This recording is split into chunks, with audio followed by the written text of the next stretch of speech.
In a vast and powerful kingdom, there lived a mighty king who was renowned for his valor, wisdom, and immeasurable pride.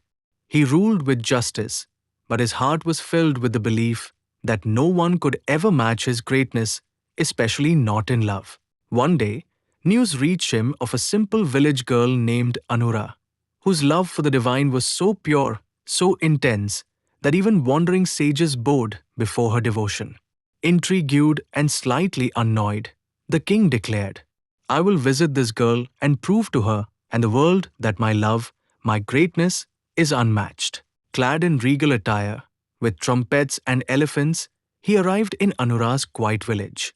But she was not at all impressed by his title or wealth. Instead, she offered him a clay cup of water with muddy hands and smiled. "A humble offering," she said, "for those who come with humility in their hearts." The king was taken aback. No reverence? No flattery? He sat in her courtyard expecting a throne. Instead, he was treated like a wandering guest.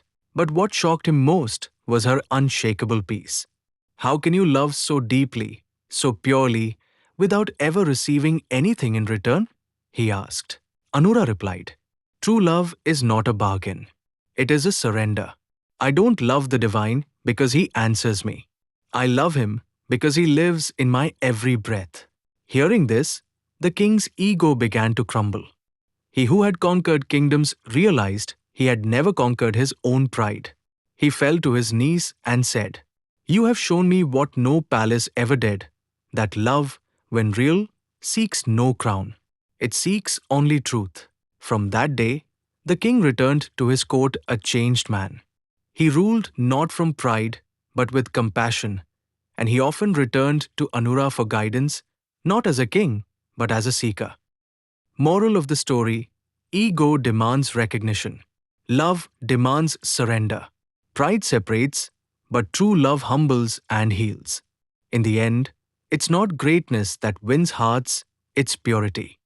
Let's enter a meditative reflection on this folktale, not just as a story of a king and a village girl, but as a divine allegory echoing Shri Radha's essence, where love dissolves pride and surrender transcends ego. The king in the story represents the ego mind, strong, proud, always wanting validation. Just like many of us, he seeks love to be seen, to be adored, to be praised. But love, in its true Radha-like form, is not about conquest. Radha never demanded Krishna's kingdom, only his heart.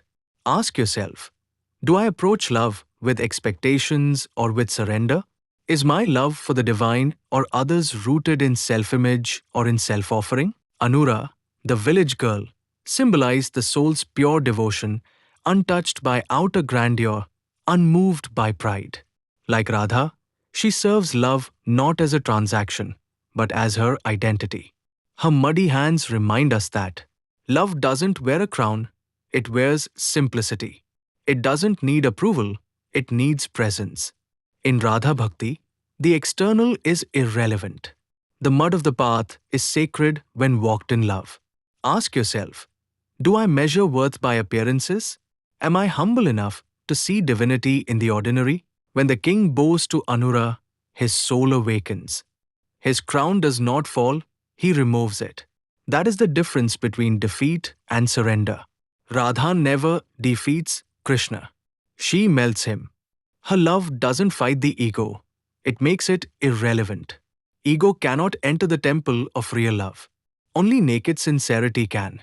Ask in silence, what am I holding on to that keeps me from bowing in love? The world says the king changed. But the truth is, he was reclaimed by love. Just as Krishna is said to be Ajita, means unconquerable, and yet Radha conquers him with prema. So too is the heart won not through force, but through bhakti. In this story, as in our lives, the soul is Radha. The ego is the king. The divine waits for us to drop our crowns and fall in love again. Sit with this mantra.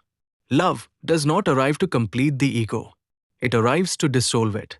Let the inner Radha awaken in you, not to poses, but to belong completely. Let your love not impress, but transform. Let your heart be a courtyard where God returns not as a king, but as your beloved. Radhe Radhe.